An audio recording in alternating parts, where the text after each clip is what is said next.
And hello again, everyone. Welcome back to Fifth Avenue Church Online. Pastor Tim will be coming momentarily to continue on with the Esther series that he started a couple of weeks ago. And you can find those messages if you have not yet tuned in or missed one of those in the archives of YouTube, and encourage you to do that. It's been a great series, been a lot of fun, and will continue for the next several weeks. So he'll be coming momentarily. Also wanted to let you know at the end of this broadcast, there will be our annual congregational meeting that's tacked on right at the end. So if you can spend a few extra moments, it's our opportunity to give kind of a state of the church. And so Mark Johnson will be coming talking about finances. Pastor Tim will be talking a little bit about some vision things. We normally would do this right after service on a Sunday in January every year, as we're required by the state of Oregon.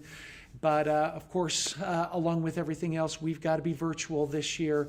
We'll also have a link on the website. If you, for some reason, have to leave early or whatever, you can navigate that way, and encourage all of you to listen to that very encouraging word regarding the state of our church. And as always, be sure to jump onto our website and get updated on small church gatherings and other connection options and opportunities to be involved at Fifth Avenue Church. And so with that, here comes Pastor Tim. Thank you so much, Jay, and happy February, everybody. This year is just cruising right along. Today, as Jay said, we're going to continue our teaching series out of the book of Esther. This is part 3, and it's all about beauty treatments and Tiqvah. And I'll explain what that word means in a minute, but let me read for you out of Esther chapter 2, just 2 verses, verses 9 and verses 12, and I'll talk about those in regards to beauty treatments.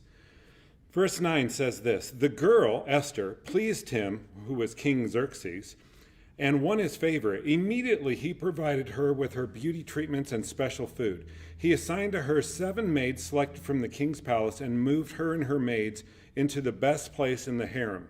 Now skipping down to verse 12. "Before a girl's turn came to go to King Xerxes, she had to complete 12 months of beauty treatments prescribed for women, 6 months with oil of myrrh, and 6 with perfumes and cosmetics." Interesting here. In these verses we just read, we see that Esther and a bunch of other women are gathered to be participants in the king's harem. But not just that, they are also candidates to become the next queen of Persia. And as such, the first thing they were required to do was to go through some rather extensive beauty treatments. Excuse me. The phrase beauty treatments that's used here actually means to scour and polish. That doesn't sound like any fun at all. That sounds like something you would do to a car, not to a human being, but that's probably what these women felt like. They felt like objects and commodities, not humans, because they had been rounded up in this process without their consent, and now they were at the mercy of a ruthless king. This wasn't some audition for The Bachelor. There was no romance involved in here. This was coercion. But one can understand why these beauty treatments did have to take place. First of all, they cleansed the women's skin. So if any of them had a skin disease, they wouldn't pass that skin disease on to the king, because one didn't want His Royal Highness to get poison oak on his Royal Hiney, so to speak.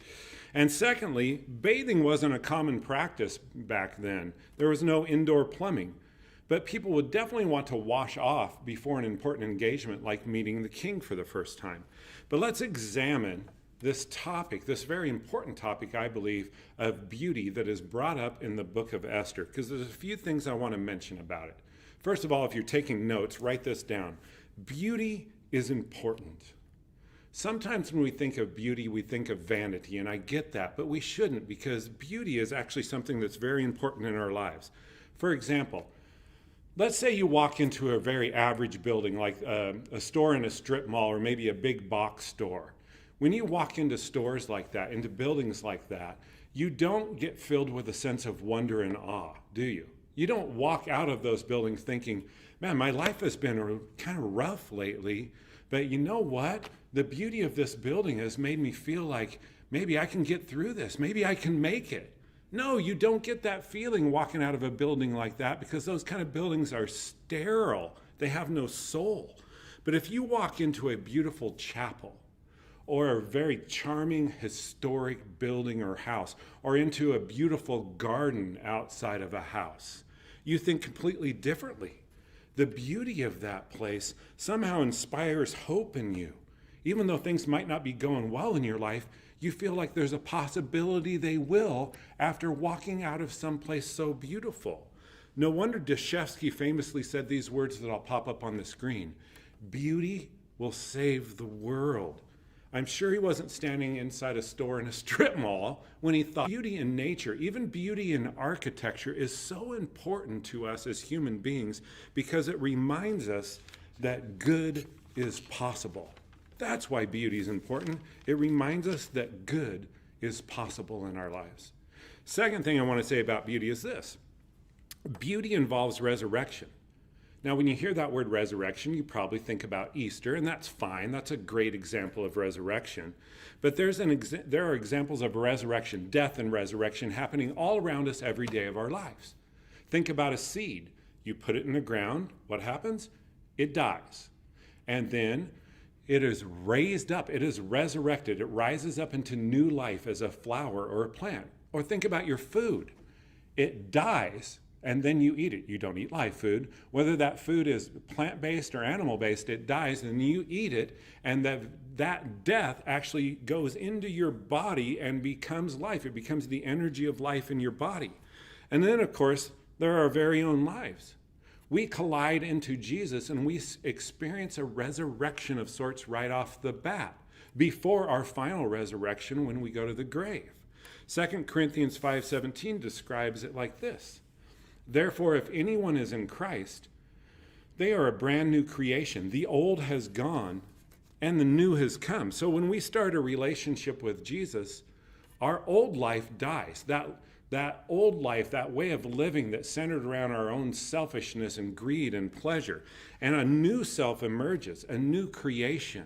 That's what happens. We are resurrected into a whole new way of living where our lives are brimming with the glory and goodness of God. I'll give you a great example of this. There was a pastor in Albania in the early 2000s. His name was Drayton Proj. And what a remarkable guy, him and his brother. Now, in Albania at this time, most of the families, including Drayton's family, were involved in what's called blood feuds. It's kind of like the Hatfields and McCoys. Very deadly, very dangerous, very awful and violent. What would happen is if someone in your family was killed, you had the right, and you were even the expectation, to go to the family of the person that did the killing and kill one of the male members of that family. And this, of course, went back and forth, and the death and the violence never stopped. So Drayton, because he knew the Lord and he wanted life to be different than that, and his brother too, they decided if anybody was killed in their family, they wouldn't seek revenge, even if it was one of them. And that unfortunately happened. Drayton was murdered on the way to drop his kids off to school, shot 6 times. And his brother didn't see to the old way of life in Albania that was all about hatred and anger and revenge. And they were resurrected into a new way of living that was about love and mercy and forgiveness. But back to the book of Esther. Esther's situation in chapter 2 is actually a story about death and resurrection. Let me explain why. During the first 6 months of the beauty treatments Esther went through, they used myrrh. Now, myrrh was used as a beauty aid. It was also used at this time to anoint dead bodies for burial. So it symbolized, it represented death. During the second 6-month period, cassia would have been used as a beauty aid for her. Cassia is a fragrant plant. It's very similar to cinnamon, okay? And it symbolizes life because the name cassia actually means the fragrance of Christ. So these beauty treatments were intended to transform these women's life from death to resurrection, from death to new life. So the fragrance of Esther's skin with the cassia was a reminder that she was actually beautiful in a different way. She wasn't just physically beautiful, but she was beautiful from the inside out. She had a beautiful soul, and that was radiating the goodness of God. She lived in the beauty of being a new creation, just like the beauty treatment symbolized. Thirdly, about beauty, I want to say this. Beauty involves defects. When most people think of someone that's beautiful, they think of someone that's perfect. They have a perfect life, they have perfect kids, perfect face, perfect teeth, perfect hair, perfect body, perfect everything, perfect, perfect, perfect. This kind of thinking makes everybody crazy. This is why people go on these radical and damaging diets. They spend most of their days hating their own bodies. It's awful because they think they have to be perfect and they can't seem to get up to that level. And quotes like this from Abraham Lincoln don't help much. He famously said these words, "There are no bad pictures. That's just how your face looks some days." Thank you very much, Abraham, for that little demeaning comment, okay? Beauty is not about perfection. We've actually got it all wrong. My wife and I are watching a really cheesy show on Netflix, because most of the shows on Netflix are cheesy, especially after 9 months of a pandemic when you've gotten through most of the good ones, okay? And we're watching a show, and the star of the show is this warrior. And he's got scars on his face from battles and actually getting hit in the face by an adult when he was young, those kind of things. But somehow, the scars make him look even better, even more manly, even more handsome. In fact, at one episode, a woman looks at him and says, "Even his scars are handsome." And I agreed. I thought, they are. I kind of wish I had that scar thing going on my face, okay? Defects do not have to take away a person's beauty. They can actually add to it. I want to show you a picture here. This is of a person that has freckles on their face, as you can tell. But they're not natural.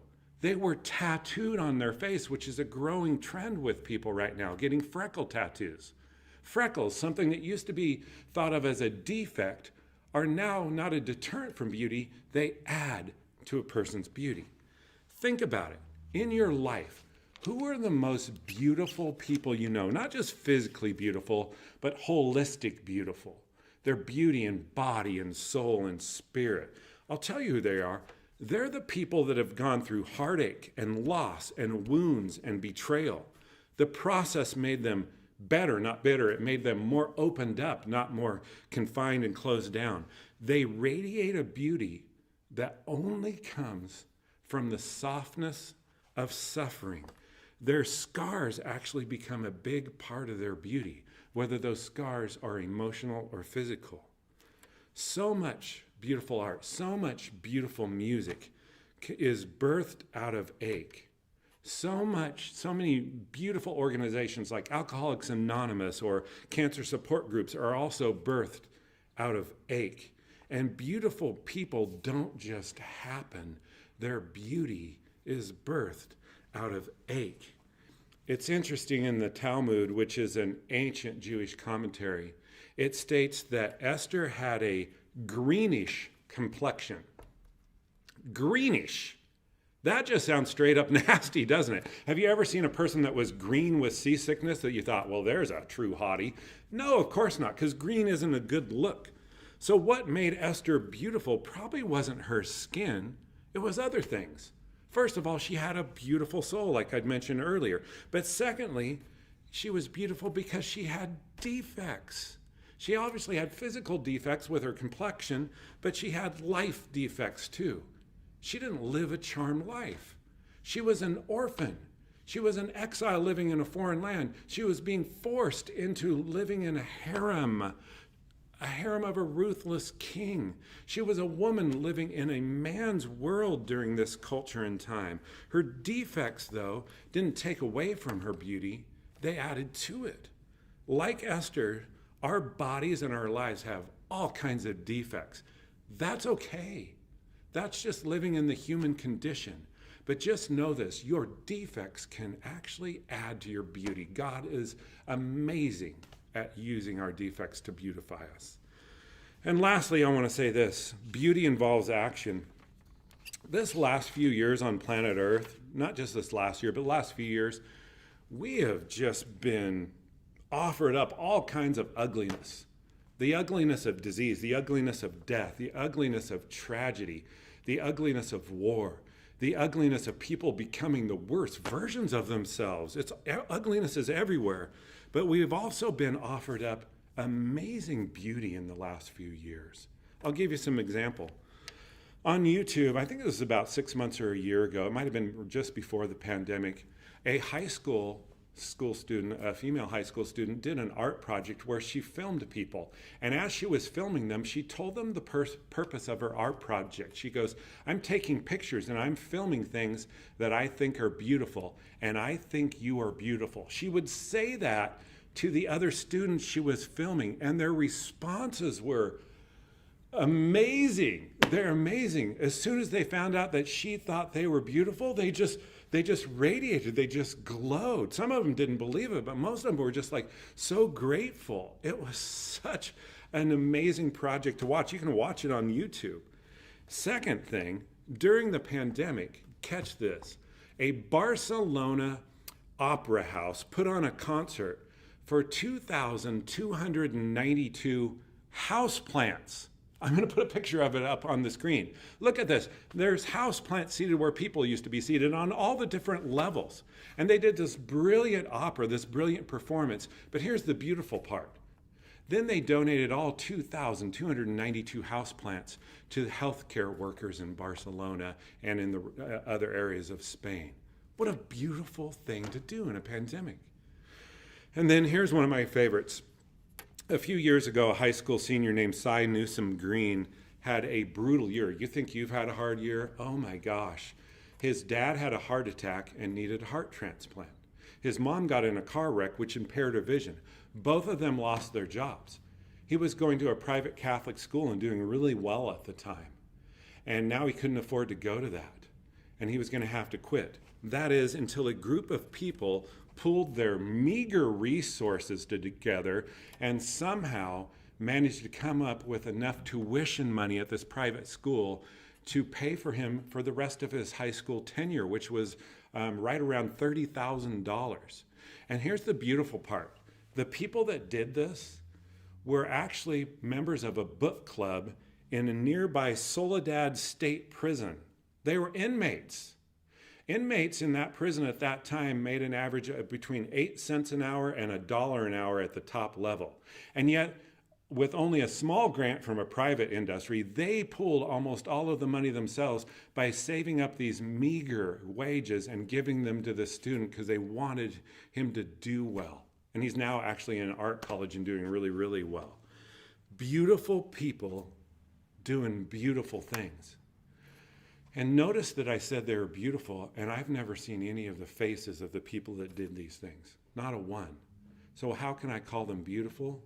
I call them beautiful because of this. I have never seen a person doing a beautiful act of kindness for another person that I didn't think was beautiful, and I never will. It's our actions that often make us beautiful, not our appearance. Now, that's enough on beauty. Let's move on to this weird word, Tiqvah. The story of Esther is actually a story about hope, and I want to explain that, starting with reading 2 verses out of Esther. And again, I'll explain these in a moment. Esther chapter 1, verse 2 says this. At that time, King Xerxes reigned from his royal throne in the citadel of Susa. And in the 3rd year of his reign, he gave a banquet for all his nobles and officials, okay? So Esther starts off in the 3rd year of King Xerxes' reign. And then let's read verses 15 and 16 out of Esther chapter 2. It says this. When the turn came for Esther, the daughter or the relative of Mordecai, to go into the king, she asked for nothing other than what Haggai, the king's eunuch who was in charge of the harem, suggested. And Esther won the favor of everyone who saw her. She was taken to King Xerxes in the royal residence in the 10th month, the month of Tebeth, in the 7th year of his reign. Okay, this is interesting to me. When we read the Bible, we tend to get a little time blind. We think that because we're reading it fast, that all of the events we're reading about happen in rapid succession. And that's rarely the case. The verses we just read tell us that there was a 4-year gap between the events that occurred in chapter 1 and the events that occurred in chapter 2. This is a big deal. Excuse me. So before becoming queen, Esther had to endure 4 more years of exile, 4 more years of captivity, 4 more years of living out circumstances in her life when the circumstances never seemed to be getting better. 4 years. Mordecai and Esther believed in God. They would have been familiar with the ancient stories of how God had rescued the children of Israel, their people, their ancestors, from slavery in the land of Egypt. No doubt they were praying and begging God to do the same. But for 4 years, nothing changed in their life. Don't you see? The story of Esther isn't about just the events that happened. It's also the story about the events that didn't happen. It's the story about how Esther and Mordecai somehow held on to hope during a 4-year period of emptiness, during a period where it seemed like God was nowhere to be found. They were waiting and waiting and waiting for God to show up. But that's the thing about hope. It always seems to involve waiting, doesn't it? That's the problem. Most of us don't like to wait. I am not known. I have a lot of faults. I have some strengths. One of my faults is, and my wife will attest to this, I am not a very patient person. I have to laugh saying that because most of you already know that. I don't like to wait for anything or anybody most of the time. I tend to run lights, not that are red, they're reddish, kind of yellow red, okay? And it's because I don't like to wait, not even 45 seconds at an intersection. It seems like an eternity to me sometimes because I'm not patient. But none of us like waiting. But in issues of faith, waiting is actually our friend because the Bible shows us that waiting isn't really about wasting time. Waiting has to do with hope. And here's where it's going to get good. And I'm going to geek out on some words like I do every once in a while, but stay with me. This is just so good. Okay? The ancient Hebrew word for hope is the word Tiqvah that's in the title of this message. The root of that word is quavah, which is Qavah, which means, get ready for this, wait. That's what the root of the word for hope means, wait. So if we want to live our lives in hope, we better get ready to do some waiting. And the Bible has a myriad of scriptures that tell us that hope and waiting are linked together. I'll just read 2 for you. Psalm chapter 27, verse 14. Wait for the Lord, be strong in heart, and wait for the Lord. That strength of heart, that hope comes when you wait. And then check this one out. This is the one that blows the roof off. Romans chapter 8. We know that the whole creation has been groaning as in the pains of childbirth right up to the present time. Not only so, but we ourselves who have the first fruits of the Spirit, we groan inwardly as we wait eagerly for our adoption as children, the redemption of our bodies. For in this hope we are saved. But hope that is seen is no hope at all. Who hopes for what they already have? But if we hope for what we do not yet have, we wait for it patiently. You can just see that wait and hope go together. So the thought is this, and please hear me on this. The thought is this. We have to be willing to wait. And let me continue to geek along here. The words for hope and wait are actually related to another word, the word for cord, like a rope or a cord. Yeah, in fact, the word for cord in Hebrew is the same word in Hebrew as the word for hope. It's Tiqvah. It's the same word. So the thought is this, that our hope is like a cord that's attaching us to something beyond ourselves, the presence of the living God, a presence that will pull us through our times of waiting. I want to say that again, not just to hear my own voice again. I want to say that again because it's an important concept to understand. Our hope is like a cord that attaches us to something bigger and beyond ourselves, the presence of the living God, a presence that pulls us through our seasons of waiting. So hope is not just about simple optimism, okay? It's not that. It's much more than that. It's about attachment. It's about an attachment that somehow gets you through these seasons of time when you feel like nothing good is happening in your life and nothing ever will. Some of you are feeling like that right now. You've lost all hope in the last 6 or 9 months. You feel like there's nothing good going on in my life and there's no good on the horizon. You've lost hope. Please hear me right now. There's more going on in your life than you can possibly know. You have this sense deep down in the core of your being that it's all good, even when it's not. okay? At least not that you can see. Trust that sense. Cling to that sense. Attach yourself to that sense in the core of your being, because that sense is the Spirit of God. And then wait once you're attached to that sense. Wait maybe for a long time, maybe for 4 years like Esther, but know this, that someday, somehow, hope will arise in your waiting. I read the most brilliant quote. Yes, it was brilliant to me this week. A pastor said this: Spirit is often lurking in whatever it is in you that you most dislike. Did you catch that? Spirit is often lurking in whatever it is in you that you most dislike. And that is so true. One of the things we most dislike is waiting. And yet in the waiting, that's where the Spirit of God is lurking. And he's beginning to birth hope in you. You can trust in that. Let me pray for us. Thank you, God, for beauty, for the beauty that's all around us, for beautiful art, for beautiful music, for beautiful places, for beautiful buildings even, for the beauty of resurrection, for the beauty that comes through defects, and for the beauty that comes from beautiful people doing beautiful things. All of this beauty reminds us of a really important truth, that good is possible. Even when we can't see it, we know that it's possible. So somehow, Lord, help us open our eyes to see it, and most of all, give us the courage to be it. And Lord, thank you for hope that arises in the waiting and attaches to us like a cord. We need a lot of that right now, Lord. So please, my prayer for Fifth Avenue Church is, teach us how to wait. Thank you, Lord, for the book of Esther is so great, and we're learning so much about you and ourselves and about life in it. So thank you. It's a total gift. In your name we pray.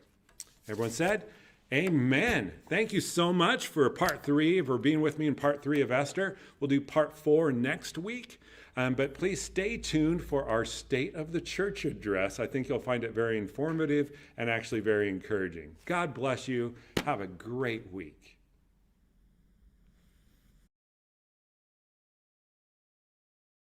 Taking a minute to watch. I'm here. My name is Joel Skinner, and I'm here with the other pastors, Melissa Skinner and Tim Johnson, and of course, our treasurer for our council, who served with us for a long time, Mark Johnson. Thank you guys for doing this with us. Our goal on this video, just so everybody knows, is to give everyone a chance to hear how the church is doing in a few key areas. This has obviously been a challenging year, but we are genuinely excited, and we're even encouraged about the future of the church. Before we jump in, I want to thank our other council members who have been walking with us through this whole year. So Brandy Selby and Jay Anderson, Stacy as well, and Stacy Anderson served with us for most of the year as well. They have been so faithful and encouraging to us as we work through so many of these challenges, and we really give them a lot of the credit for the good place that we found ourselves in.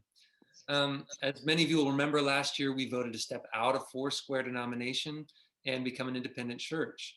And our expectation was, of course, that we were just, after that vote, going to spend some time doing what we considered business as usual, but it was only 6 weeks later that we had to stop meeting in person and find new ways of staying connected as a community.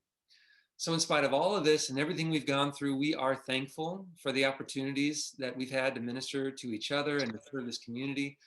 And we also want to just say thank you for your faithful support and commitment to the church, which really enables our church to continue to be a place of hope and healing and blessing for our community. So on that note, I'm going to turn it over to Mark Johnson to give us a little summary of our finances and how we're doing. Yeah, thank you, Joel. And I just want to start off by saying that this congregation has been really faithful in their giving through really tough times. And we know the whole community is struggling right now, and you know, people without jobs and just struggling in various ways. And there's you know, people that are sick and all those kind of things. So, and our giving has been, you know, really pretty strong.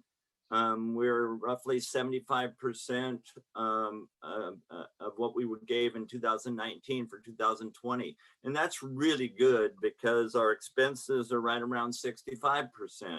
And so we're holding our own. We're able to pay our pastors, pay our bills. And, and that's really looking favorable and for the future. And so we really appreciate that the congregation continues to give and support our pastors, support the church.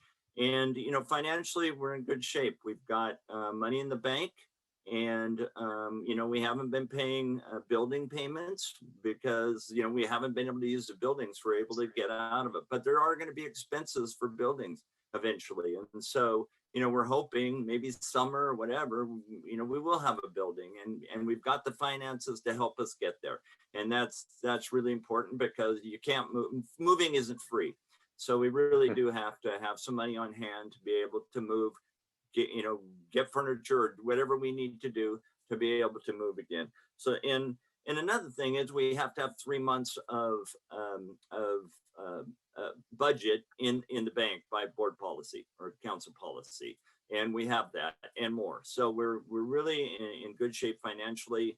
And I also want to say that on top of our tithes and offerings, we've given $17,000 to the community, and that is just very generous of this congregation. The people are hurting, and you put money in to help them out, and we've been helping people in for food and shelter and whatever other needs are out there. So thank you for that.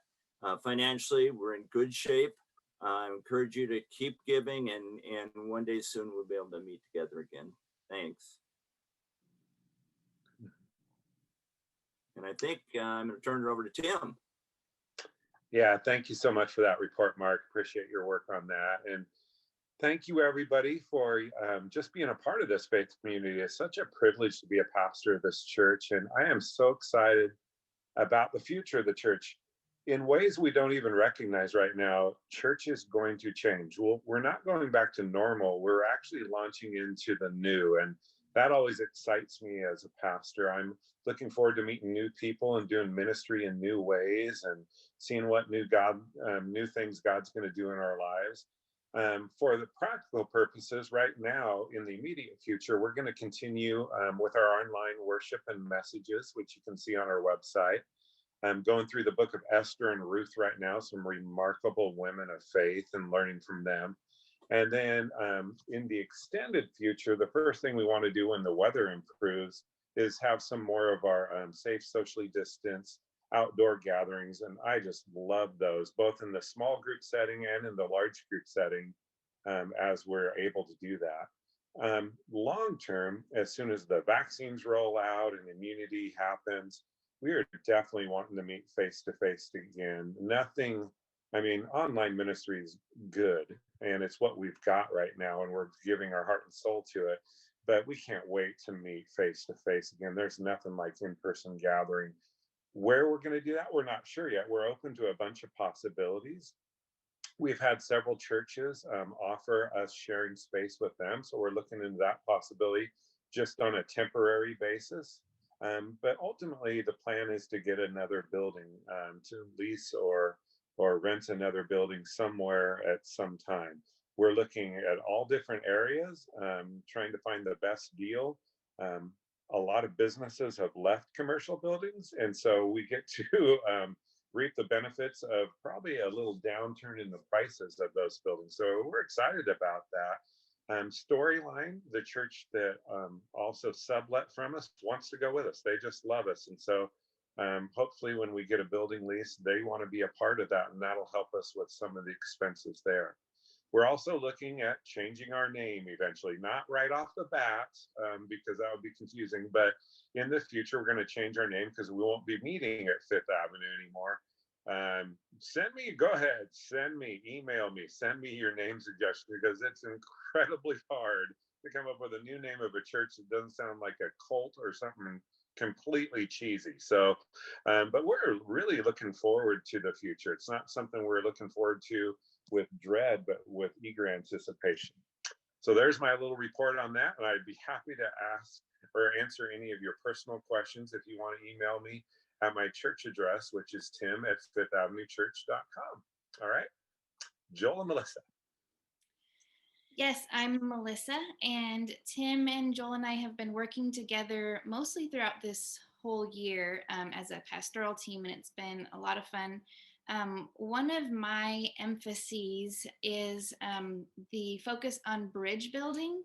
I don't know if I've ever felt as strongly as I do right now about trying to get past each other's differences and just get people heart to heart and face to face as I do right now. With so many barriers, just physically being distance, and we're seeing people on screens or from far apart, and it just feels like everything in our culture right now is more focused on dividing and separating based on our differences than just embracing the things that we have in common. So right now, the challenge is, how do we love one another without hiding our differences or just faking approval? And I feel like it just requires humility and openness. And so I'm not here to say I have like all the answers yet, but just to let you know that that's something I'm really passionate about. And I'm working 150% this year, as I have been last year, with just trying to solve that riddle and needing to do it together. So I'll be seeking God on our church's behalf on how to effectively build bridges.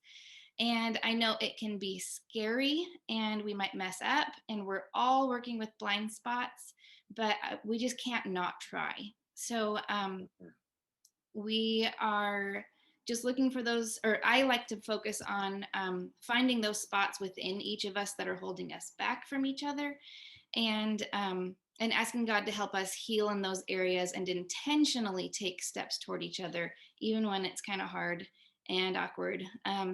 So some of the things that I've been focusing on in this area, you might have seen, I've buddied up with Terry Reed. There's a whole page on our website called, well, we call them sacred conversations, but they're about racial discussions, because that's a bridge that definitely needs to be worked on.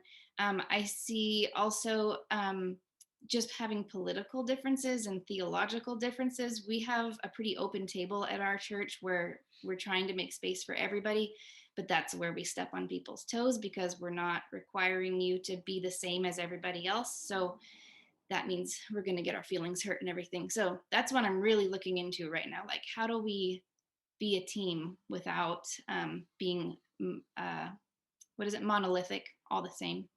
And also just looking at, like Tim mentioned in the message, just looking at how do we listen for who's been marginalized and bring them into the center and make sure we're all getting an equal space and equal share at the table. So that's what I've been working on, and I'm excited to keep working on in the future this year. Well, you could probably tell that there are many opportunities coming for us this year to work with God and also for us to practice trusting God. So we want to invite you to consider in this new year what it will mean for you to be a part of this faith community, what it will mean to continue your journey together with us, and how you can actively participate both in giving of yourself to this community and in receiving from the community. I'd like to just finish off this video with a brief quote from Paul and Timothy in their letter to the church in Philippi. And they say this: "I thank my God every time I remember you, constantly praying with joy in every one of my prayers for all of you because of your sharing in the gospel from the first day until now. And I am confident of this, that the one who began a good work among you will bring it to completion by the day of Jesus Christ." And that's our prayer as pastors. That's our hope for our church. And we are very excited, and we trust that God is doing a wonderful and a new thing. So thanks for being along this journey with us, and we hope to see you all very soon.